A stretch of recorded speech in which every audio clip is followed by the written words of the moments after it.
ओम शांति। 5/10/2022 के आज ईश्वरीय महावाक्य सुनते हैं। बाबा कहते हैं, प्रातः मुरली ओम शांति बाप दादा मधुबन।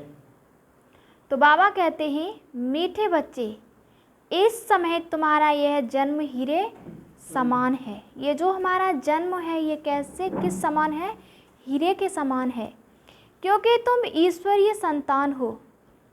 क्योंकि हम बच्चे किसकी संतान हैं? ईश्वर की संतान हैं। स्वयं ईश्वर तुम्हें पढ़ाते हैं। तुम दूरादेशी विशाल बुद्धि बनते हो। हम दूर देश के रहने वाले हैं। कहाँ के? परम धाम के रहने वाले हैं और आए हम देश पर आए हैं। तो बाबा ने कहा विशाल बुद्धि बनते हो। अब हम कैसे बनते हैं? विशाल बुद्धि माना तेज बुद्धि वाले। प्रश्न है, तुम बच्चे किस पुरुषार्थ से दूरादेशी और विशाल बुद्धि बन रहे हो? माना बाबा ने कहा है कि तुम बच्चे किस पुरुषार्थ से दूरादेशी विशाल बुद्धि बन रहे, माना तेज बुद्धि होशियार। तो उत्तर में बाबा ने कहा है, बाप की याद से दूरादेशी और पढ़ाई से विशाल बुद्धि बनते हो। जब हम पढ़ाई पढ़ते हैं, पढ़ाई अच्छी तरह से करते, तभी तो हम होशियार जा कर के बनते हैं। तो बाबा ने कहा दूरादेशी अर्थात दूर देश में रहने वाले बाप को याद करना। मन मना भव का अर्थ है दूरादेशी होना। बाबा ने मन मना भव का अर्थ बताया है दूरादेशी रहना। हम कहाँ के रहने वाले हैं? परम धाम के रहने वाले हैं। तो बाबा ने कहा है तुम्हें पहले विशाल बुद्धि अर्थात सृष्टि के आदि मध्य अंत का ज्ञान बुद्धि में हो। हम बच्चों को सृष्टि के आदि मध्य अंत तीनों का हमें अंदर क्या होना चाहिए? ज्ञान होना चाहिए। तुम्हें पहले दूरादेशी फिर विशाल बुद्धि बनना है। पहले हमें दूरादेशी बनना है, उसके बाद हमें होशियार बनना है। गीत है, हमारे तीर्थ न्यारे हैं। अच्छा, ओम शांति। बच्चों ने गीत सुना कि हमारे तीर्थ न्यारे हैं।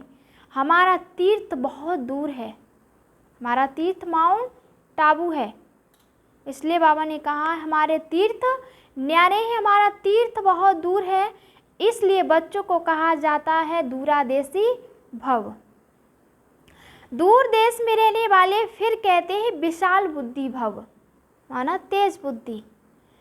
सबकी बुद्धि इस समय तुच्छ है ना, छोटी बुद्धि है सभी आत्माओं की। आज बाबा ने कहा माया ने तुच्छ बुद्धि बना दिया है। बाबा ने बच्चों की बुद्धि को कैसा बना दिया है? तुच्छ माना छोटी बुद्धि बना दिया है। तो बच्चों की है दूरादेशी बुद्धि अर्थात दूर के रहने वाले की याद, और विशाल बुद्धि अर्थात सारे सृष्टि के आदि मध्य अंत का ज्ञान बुद्धि में है। माना विशाल बुद्धि बाबा ने बताया कि जिस आत्मा के अंदर सृष्टि चक्र के आदि मध्य अंत का तीनों का अगर ज्ञान है तो वो कैसा है? तेज बुद्धि वाला, माना होशियार है। और बाबा ने कहा है तुच्छ बुद्धि वाला, माना दूर देश के रहने वाले हैं। तो बाबा ने कहा है और सभी अल्पज्ञ बुद्धि अर्थात अल्प बुद्धि सिर्फ कहते हैं परमात्मा, परंतु जानते नहीं। यहाँ कोई महात्मा नहीं है। यहाँ कोई महात्मा नहीं है। यह तो बाप आकर दूरादेशी बनाते हैं, परंतु दूरादेशी बच्चे कम हैं। दूर के रहने वाले बच्चे कम हैं। भले ज्ञान बहुत है परंतु दूरादेशी कम है। ले ज्ञान तो अच्छी तरह से है, लेकिन बाबा ने क्या कहा? दूरादेशी कम है अर्थात बाप की याद में कम रहते हैं। माना दूर देश का रहने वाला, माना कौन है? हमारा बाबा, शिव बाबा। इसलिए उसे कहा गया कि दूर देश का रहने वाला आया देश पर आए। तो बाबा ने कहा है अल्पज्ञ है, दूर देश कम है, माना दूरादेशी है शिव बाबा हमारा। तो बाबा ने कहा अर्थात बाप की याद में कम रहते हैं। वो शिव बाबा की याद में कम रहते हैं क्योंकि वो दूर देश का रहने वाला है। तो बाबा ने कहा है बच्चे कम हैं, भले ज्ञान बहुत है परंतु दूरादेशी कम है, अर्थात बाप की याद में कम रहते हैं। बाकी साधु तो साधना करते हैं। यथा राजा रानी तथा प्रजा, सारी दुनिया इस समय पतित है। बाबा ने क्या कहा है, जो साधु संत है वो भी आज साधना कर रहे हैं, बाबा ने वो उनको भी कैसा बताया, पतित बताया है। भले महात्मा नाम डाल देते हैं, परंतु महान आत्मा कोई है नहीं, महान आत्मा कोई भी नहीं है। कई फिर श्री कृष्ण को महात्मा कहते हैं, यह भी फिर राइट है, क्योंकि वह श्रेष्ठाचारी दुनिया है। बाबा ने क्या कहा, यह भी राइट है, माना सही है, क्योंकि वहाँ श्रेष्ठाचारी दुनिया है। यह तो है भ्रष्टाचारी दुनिया। सत्य की दुनिया में कैसी दुनिया होगी, श्रेष्ठाचारी होगी, और यहाँ सारी आत्मा, यहाँ दुनिया कैसी है, भ्रष्टाचारी है। यथा राजा रानी तथा प्रजा, परंतु इस समय राजा कोई है नहीं। यथा राजा तथा प्रजा, माना इस समय कोई भी राजा नहीं है। प्रजा का प्रजा पर राज्य है। आज के समय में प्रजा का प्रजा पर राज्य है, क्योंकि बाप कहते हैं शास्त्र पढ़ने से तुम मेरे से मिल नहीं सकते और न ही कोई मुक्ति में जा सकते हैं। जो वेद शास्त्र हम पढ़ रहे हैं, तो बाबा ने कहा है कि उसको पढ़ करके तुम मेरे पास नहीं जा सकते, आप लोगों को मुक्ति नहीं मिल सकती। जब तक मेरे द्वारा कोई मेरे को न जाने और जब तक कल्प के अंत में मैं ना आऊँ, जब तक मेरे को, बाबा कह रहे जब तक मेरे को कोई न जाने और जब तक कल्प के अंत में मैं ना आऊँ, मनुष्य तो श्री कृष्ण को याद करते हैं, क्योंकि उन्हें भगवान की स्वयं की पहचान नहीं है, ना तो उन्हें भगवान की पहचान है। इसलिए बाबा क्या कह रहे हैं, श्री कृष्ण को याद करते हैं। वह तो इस देश का है, जो श्री कृष्ण है वो इस देश का है, दूरादेशी नहीं है, लेकिन सिर्फ बाबा दूर देश का रहने वाला है। तो बाप को याद करना माना दूरादेशी बनना, बाप को याद करना माना दूरादेशी बनना, माना शिव हम भी दूर देश के रहने वाले हैं, परम धाम के, और शिव बाबा भी परम धाम का रहने वाला है। वो भी इस पराये देश में आया है, तो हम उसको याद करेंगे, क्योंकि वो दूर देश का रहने वाला है। जो बाप को जानते नहीं, मन बना भव का अर्थ है दूरदेशी भव। जो बाप को जानते नहीं, तो बाप से वर्षा कैसे मिले, अगर आए नहीं तो रास्ता कैसे मिले। अगर हम उस जगह पर आए ही नहीं, उस जगह को हमने जाना ही नहीं, तो बाबा ने कहा तो फिर रास्ता कैसे मिलेगा। बड़ी समझ की बात है। साजन से बड़ा प्यार चाहिए। कहते हैं एक तू जो मिला तो सब कुछ मिला, कहते भी हैं कि एक तू मिला तो मुझे सारी दुनिया मिल गई। तो एक से ही सब कुछ प्राप्ति हो जाती है। वो कौन है, परम पिता शिव परमात्मा है। ऐसे साजन से बहुत लव चाहिए, ऐसे साजन से हमें बहुत प्यार करना चाहिए। यह बेहद की नॉलेज, और ये जो हम लौकिक पढ़ाई पढ़ रही है हमारी क्या है, हद की नॉलेज है। तो बाबा कहते हैं विराट ड्रामा अर्थात वैरायटी, जिसमें अनेक मत भेद हैं, तभी कहते हैं द्वैत राज्य। द्वैत या दैत्य एक ही बात है। दैत्य कहा जाता है रावण को, और देवता बनने वाला एक ही बाप है। कहते हैं मनुष्य से देवता, कितनी सहज बात है। तुम हो विशाल बुद्धि, हम बच्चे तेज बुद्धि वाले, माना होशियार हैं हम बच्चे। शास्त्र पढ़ने वाले को विशाल बुद्धि नहीं कहेंगे, क्योंकि वो अभी शास्त्र तक ही पढ़े हैं। लेकिन हमने वेद शास्त्र रामायण गीता उनका हमने सार पढ़ा है। बाबा ने आज हमें सार समझाया है। तो बाबा ने कहा है शास्त्र पढ़ने वाले को विशाल बुद्धि नहीं कहेंगे, वह है भक्ति। जो शास्त्र पढ़ रहे हैं वो क्या है, भक्ति है। और ज्ञान अलग चीज़ है।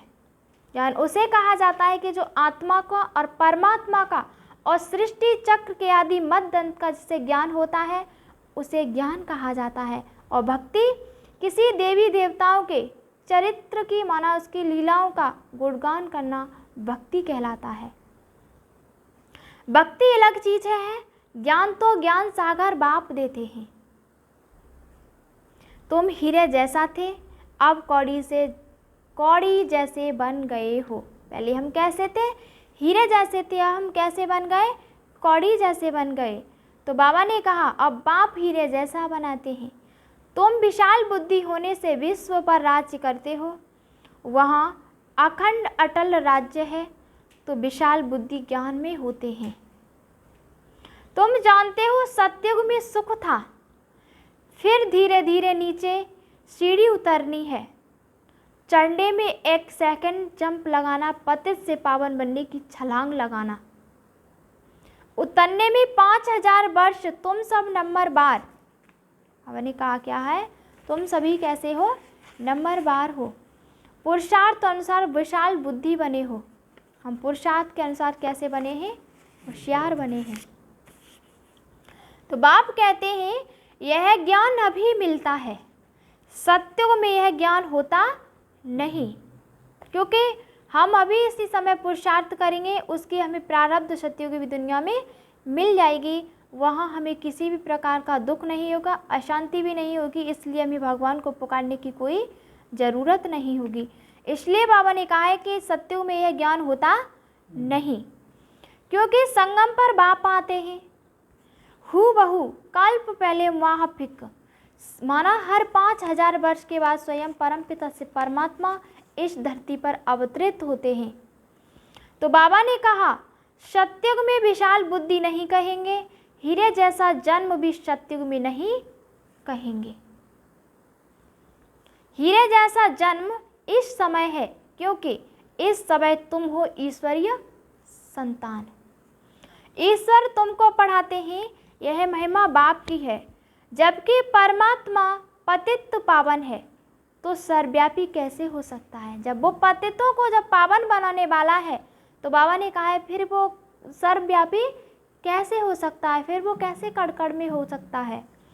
परंतु मनुष्य अल्पज्ञ बुद्धि है, कितना भी समझाओ समझते नहीं। तो समझो वह ब्राह्मण कुल का नहीं है। अगर हम उसको बार बार समझा रहे हैं, अगर उसकी बुद्धि में अगर समझ में नहीं आ रहा है, तो समझ लो कि वो ब्राह्मण कुल का नहीं है। जो देवता कुल का होगा वही ज्ञान को समझ ब्राह्मण बनेंगे। बाप ज्ञान का सागर है, तुम भी ज्ञान के सागर बनते हो, फिर तुम सुख शांति के सागर बनते हो। सत्य में सुख अपार रहता है, वहाँ किसी भी प्रकार का हमें दुख नहीं होता। तो बाप द्वारा तुमको सर्व सुखों की प्राप्ति होती है, सो भी अंत में ज्ञान सुख शांति के सागर बनेंगे, क्योंकि औरों को भी देते हो। हम सुख और शांति के सागर बनेंगे, क्योंकि हम औरों को सुख और शांति देते हैं। अभी देखो कितना दुख और शांति है, बड़ों को नींद नहीं आती है। अब क्या कह रहे हैं कि कितना अशांति है। अभी देखो बड़े जो लोग हैं उनको नींद नहीं आती है। तुम बच्चों को तो कितनी खुशी है, क्योंकि तुम बाप को जानते हो। दुनिया कहती है, माना जो बड़े जो पैसे वाले व्यक्ति, उन्हें भगवान की उन्हें पहचान नहीं है, और हम बच्चों को भगवान की पहचान भी है। इसलिए हमें दुख से किसी भी प्रकार का दुख नहीं है, शांति भी है और सुख भी है। जो पैसे वाले लोग हैं उनको ना तो सुख है ना ही शांति है। तो बाबा ने कहा है कि इसलिए उनको नींद नहीं आती है, और हम बच्चों को कितनी अच्छी नींद आती है। दुनिया कहती है ओ गॉड फादर, परमपिता परमात्मा, परंतु जानती नहीं। कहते तो हैं लेकिन जानते नहीं। कितने समय से भक्त भक्ति करते याद करते आए हैं, जानते कुछ नहीं। बाप अपना और अपनी रचना का परिचय खुद आकर देते हैं, तुमको औरों को देना है। बाबा अपनी रचना का परिचय आकर के खुद देते हैं, तो बाबा ने कहा है तुमको भी औरों को देना है। तुम जानते हो यह बाप है, कोई महात्मा नहीं। बाबा को ख्याल आया फार्म में लिखा हो तो आप किससे मिलने आए हो। बाबा क्या कह रहे हैं, बाबा को ख्याल आया और फिर फार्म में लिखा हो तो आप किससे मिलने आए हो, तो कहेंगे महात्मा से। तो बाबा ने कहा है बोलो महात्मा तो यह है नहीं, उनसे बोलो कि ये महात्मा तो नहीं है, नाम है ब्रह्मा, कुमार कुमारियाँ तो इनका बाप प्रजापिता ब्रह्मा होगा। तो महात्मा कैसे हुआ, जब ब्रह्मा कुमार और कुमारियाँ तो उसका पिता कौन हुआ, प्रजापिता ब्रह्मा हुआ। तो बाबा ने कहा है तो फिर वो महात्मा कैसे हुआ। आरोग्य करने वाले अच्छे चाहिए, बुद्धि वाला चाहिए। समझो वह लिख कर भी जाते हैं परंतु समझते कुछ भी नहीं, बिल्कुल बुद्धू है, शक्ल से मालूम पड़ जाता है, बुद्धि में ज्ञान नहीं है। शिव बाबा तो जानते हैं अंतर्यामी है, शिव बाबा तो जानते हैं कि वो कैसा है, अंतर्यामी है, यह तो बाहरयामी है।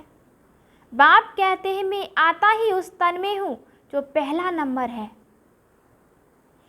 अब लास्ट में है, इनमें प्रवेश करता हूँ क्योंकि उनको फिर वही नारायण बनना है। तो इनको इस तन को देने का किराया मिलता है। तब तो कहते हैं सौभाग्यशाली रथ, तभी तो कहा गया सौभाग्यशाली रथ, क्योंकि उसके रथ में कौन प्रवेश हुआ, स्वयं परमपिता से परमात्मा।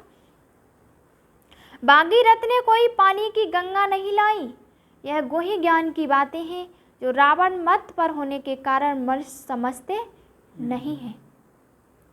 अब तुमने समझा है तो औरों को समझाने की युक्ति निकालो।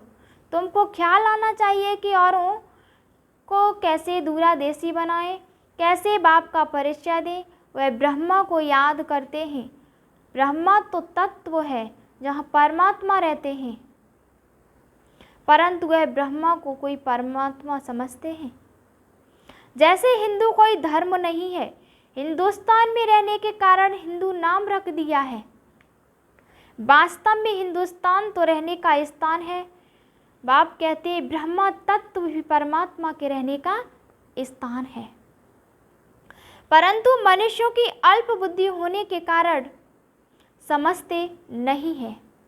यह ज्ञान की बात है, दुनिया की बातों को तो सब अच्छी तरह जानते हैं, यह खुद जौहरी था जो सब कुछ जानता था।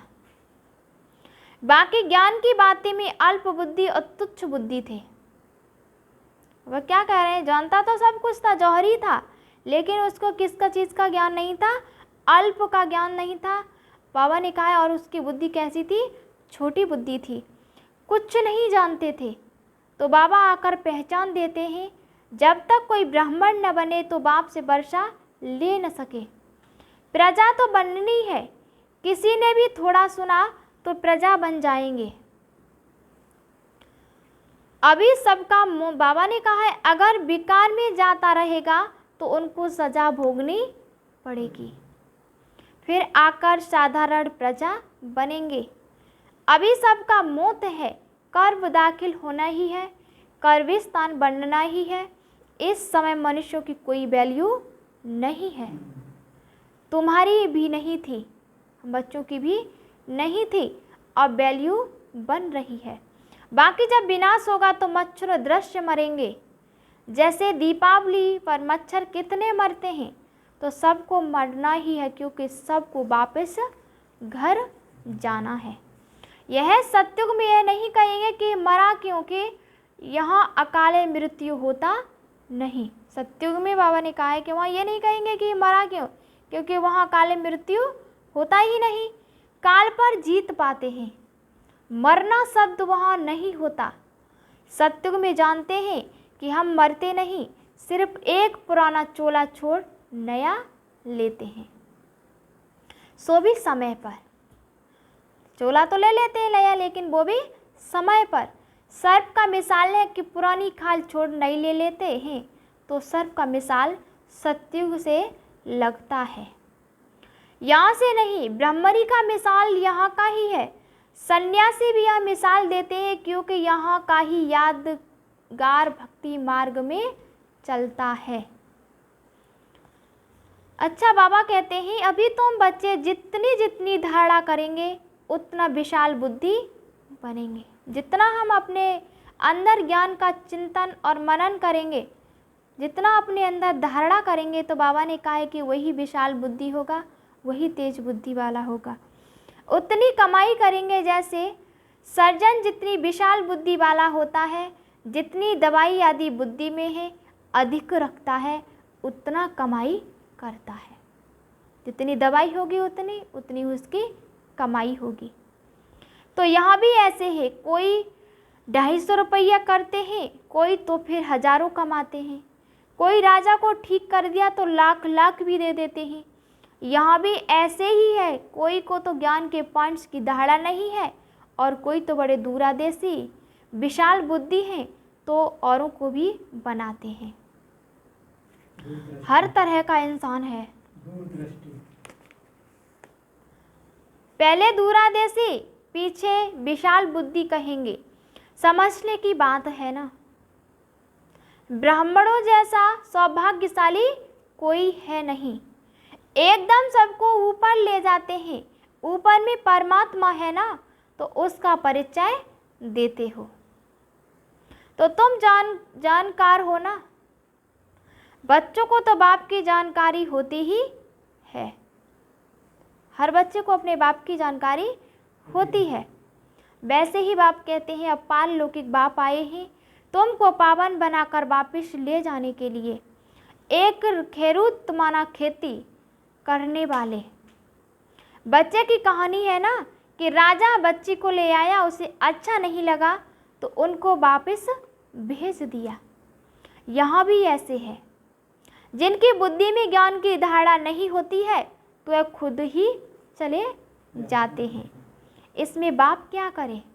जब उसकी बुद्धि में ज्ञान की धारणा ही नहीं हुई तो वो चलो गया, तो बाबा कह रहे हैं तो मैं क्या करूं? समझाने वाला है तो परमपिता परमात्मा। समझने के काम तो परमपिता से परमात्मा का है, समझने का हम बच्चों का है। तो बाबा ने कहा है तो वह खुद ही चले जाते। इसमें बाप क्या करे? समझाने वाला है तो परमपिता परमात्मा, वह ब्रह्मा द्वारा वेद शास्त्रों का सार सुनाते हैं। कि वेद शास्त्र कोई धर्म शास्त्र है नहीं, यह तो पत्ते हैं, बाल बच्चे हैं।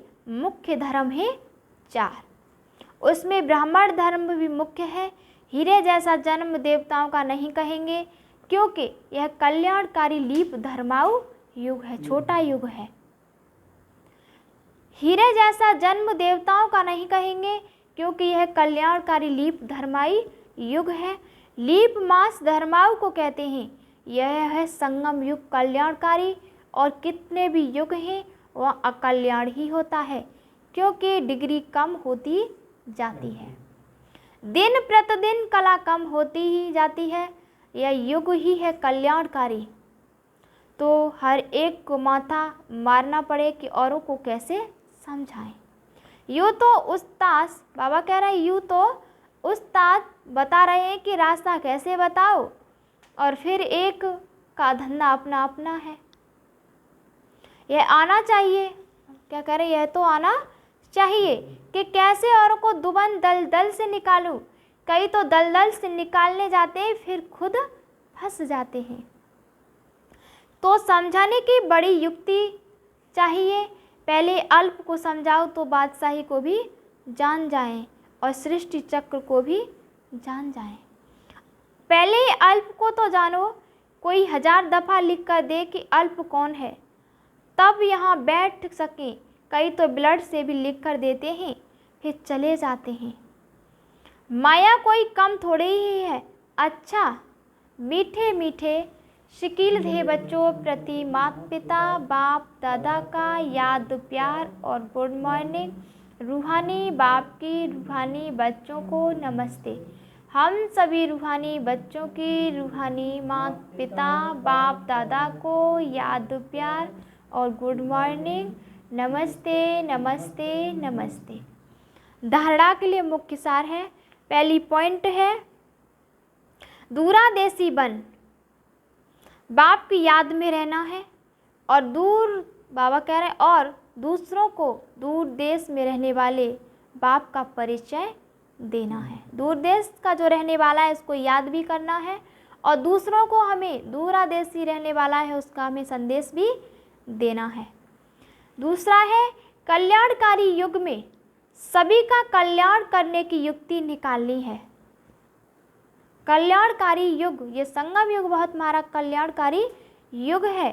तो बाबा ने कहा है सभी का कल्याण करने की युक्ति निकालनी है, सभी का कल्याण करने की युक्ति निकालनी है, सबको दुबन दल दल से निकालना है। और बाबा ने कहा है निकालने की सेवा भी करनी है, दो दल से हमें निकालना है, सेवा करनी है हमें उसकी। वरदान है सदा उमंग उत्साह के पंखों द्वारा उड़ती कला, सदा उमंग उत्साह के पंखों द्वारा उड़ती कला की स्थिति का अनुभव करने वाले कर्मयोगी भव। उमंग उत्साह आप ब्राह्मणों के उड़ती कला के पंख हैं। अगर कार्य अर्थ नीचे भी आते हों तो उड़ती कला की स्थिति से कर्मयोगी बन कर्म में आते हों। यह उमंग उत्साह ब्राह्मणों के लिए बड़े से बड़ी शक्ति है, नीरस जीवन नहीं है। उमंग उत्साह का रस है तो कभी दिल शिकस्त नहीं हो सकते, सदा दिल खुश। उमंग उत्साह तूफान को भी तोहफा बना देता है। उमंग उत्साह जो हमारा है वो बाबा ने कहा तूफान को भी तोहफा बना देता है। परीक्षा व समस्या को मनोरंजन अनुभव कराता है। जो हमारे परीक्षाएं जो समस्याएं आ रही हैं वो भी मनोरंजन के रूप में हमारी टल जाती हैं। स्लोगन है जो अशरीरी स्थिति के अभ्यासी हैं उन्हें शरीर की आकर्षित नहीं कर सकती। अच्छा, ओम शांति। मातेश्वरी जी के अनमोल महावाक्य हैं। हम मनुष्य आत्माओं को पहले कौन सी मुख्य पॉइंट्स बुद्धि में रखनी है जिस पर खूब अटेंशन रखना है। नंबर 1, पहले तो अपने को यह पक्का निश्चय रखना है कि हमको पढ़ाने वाला कौन। पहले तो हमें यह निश्चय रखना है कि हमें पढ़ाने वाला कौन। दूसरी बाबा ने कहा दूसरी पॉइंट्स है हम सभी मनुष्य आत्माएं हैं और परमात्मा हमारा पिता है। ये भी हमें विश्वास होना चाहिए। हम आत्मा बच्चे और परमात्मा बाप दोनों अलग अलग चीज़ हैं। तीसरी पॉइंट्स ईश्वर बेअंत भी नहीं है, ईश्वर सर्वत्र भी नहीं है। यह ही बाबा ने कहा अब यही नॉलेज बुद्धि में रखनी है। इसलिए अपनी नॉलेज औरों से न्यारी है। भले दुनियावी मनुष्य समझते हैं हमको परमात्मा का ज्ञान है। अब उनसे पूछो आप में कौन सा ज्ञान है तो कहेंगे ईश्वर सर्वव्यापी है। अब परमात्मा तो कहता है मेरा ज्ञान मेरे द्वारा ही मिलता है। जैसे बैरिस्टर द्वारा बैरिस्टरी और डॉक्टर द्वारा डॉक्टरी सीखी जाती है। भले वहाँ बैरिस्टर भी अनेक होते हैं, एक बैरिस्टर से न पढ़ा तो दूसरा पढ़ाएगा और एक डॉक्टर से न पढ़ा तो दूसरा डॉक्टर पढ़ाएगा, मगर ईश्वरीय नॉलेज सिवाय एक परमात्मा के बगैर कोई पढ़ा नहीं सकता। चाहे साधु संत महात्मा हो वो भी नहीं पढ़ा सकेंगे। तो हम कैसे समझे कि इन्हों में कोई परमात्मा का ज्ञान है।